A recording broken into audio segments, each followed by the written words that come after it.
Welcome, Akwaba. Today, we're going back in history to pay homage to a great heroine, Nana Yaa Asantewaa, the Ashanti Queen mother. Shh! You don't want to miss any part of this.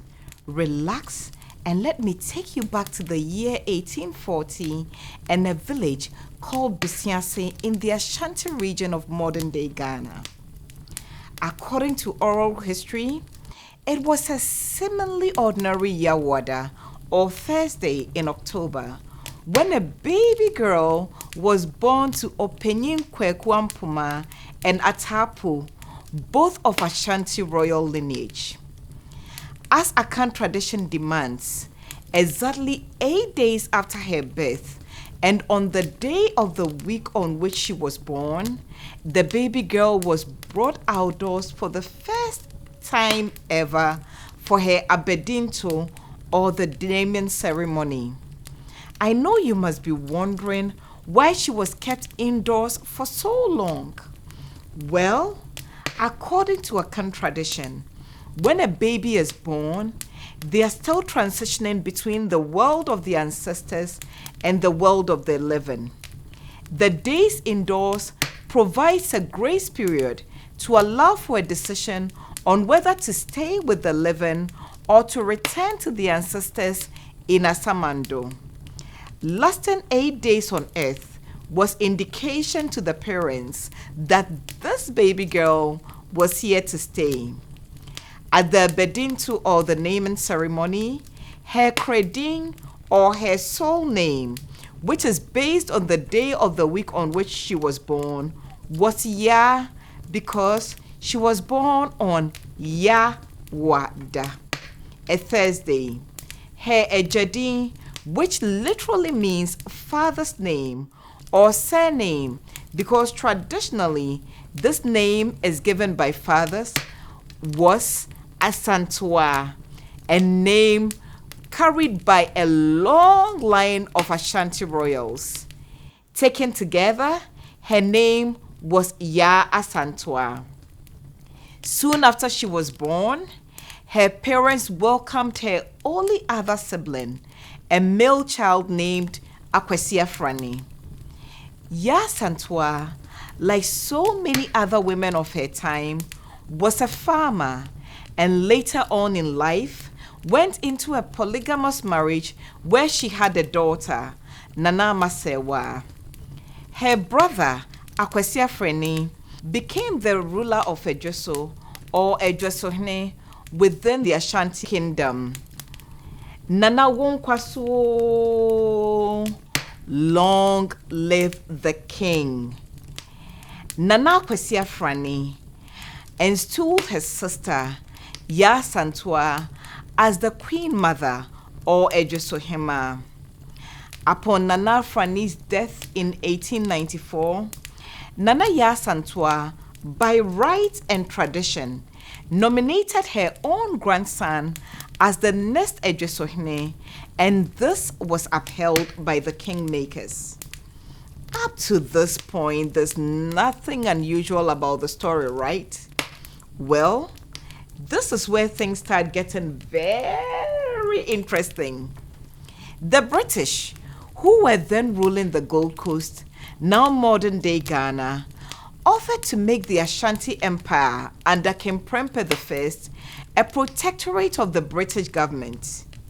In fear of losing their sovereignty, King Prempeh I and the Ashantis refused this offer. They rebelled against the British presence in their lands. You say you want to protect me. Me, I said I don't want. Is this by force? Well, apparently it was. This led to an Anglo-Ashanti war that lasted from December 1895 to February 1896. In 1896, the victorious British exiled King Prempeh I and his torn supporters, including Nana Yaa Asantewaa's grandson, to the Seychelles Island. In her grandson's absence, Nana Yaa Asantewaa became the regent of Edweso Dwabeng.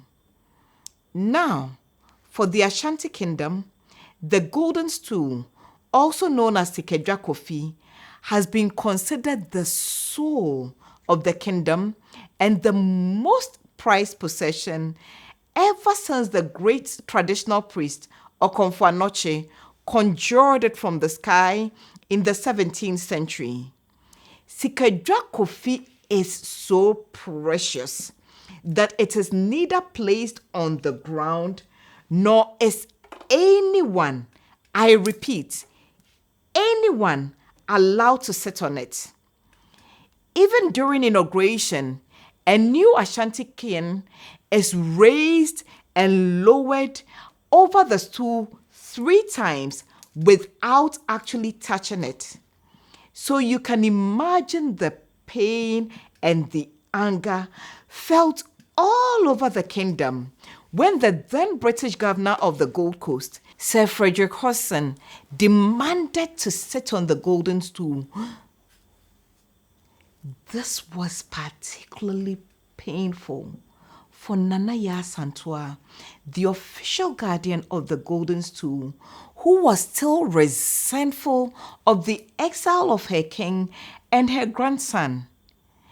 In the absence of Prempeh I and other royals, the remaining leaders of the Ashanti Kingdom met in secret to decide on a suitable response to Hodgson's demands. Scorning the lack of decisive action on the part of the members present, Nana Yaa Asantewaa reminded the chiefs present, in the days of Oseitu, Okomfo Anokye, and Opokuware, when bravery prevailed, our chiefs would never have allowed their king to be dragged away without a fight. How could you chiefs allow any white man to have spoken to you the way they would never have dared to speak of to any Ashanti chief back then, demanding to sit on the golden stool? The golden stool. Is the bravery of the Ashantis no more? Tell me, if you chiefs have turned into cowards and will not fight, then exchange your loincloth for my undergarments. If you, the men, will not fight, the women, we will. We will fight the white man until the last one of us falls. After this speech, Nana Yaa Asantewaa grabbed a gun and shot it into the air. Konkohi kwe, Yaa Asantewaa oba besi okwa permwa nwe wayebi ejayeno.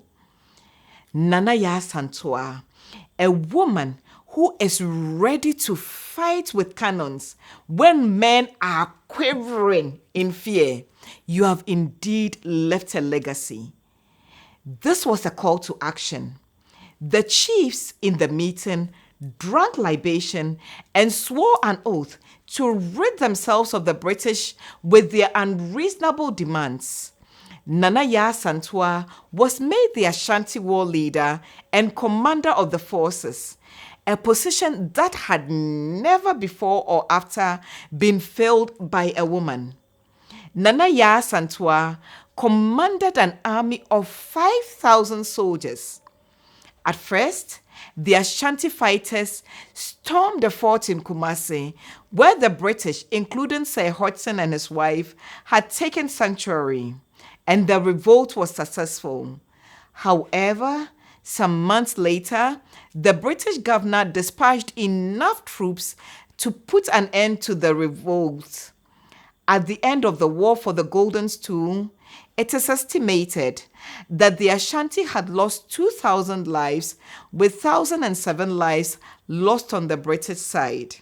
Nana Yaa Asantewaa and 15 of her advisors were taken prisoner by the British, who then exiled them all to the Seychelles Island. Remember, this is where the British had also exiled Prempeh I and Nana Yaa Asantewaa's grandson. In exile, Nana Yaa Asantewaa passed away in October of 1921. King Prempeh I, together with the rest of the living exiled Ashantis, came home 3 years later. Nana Yaa Asantewaa was given a befitting royal burial by the king. What was formerly the Ashanti Kingdom was incorporated into Ghana, the first independent country in sub-Saharan Africa in 1957. Till date, the war for the Golden Stool is still referred to as the Yaa Asantewaa War, and many songs are sung in honor of our true heroine. Well done, Nana Yaa Asantewaa. Today, we salute you for having the courage to stand for your beliefs and your people. Well done. Also, by way of update, the British promised never to meddle with the Golden Stool again after learning how important it was to the Ashantis. The Golden Stool remains with the Ashantis and was used in the installation of the current Asante Queen, Otumfuo Osei II, Nana Wonkwaso. I hope you enjoyed hearing the oral history of Nana Yaa Asantewaa, the Ashanti Queen. January on this channel is Ghana History Month. Please keep coming back to learn about Tohazi the Red Hunter, Togbe Chale, and other Ghanaian history. Until next time, when we meet by the fireside, under the moonlight, keep smiling.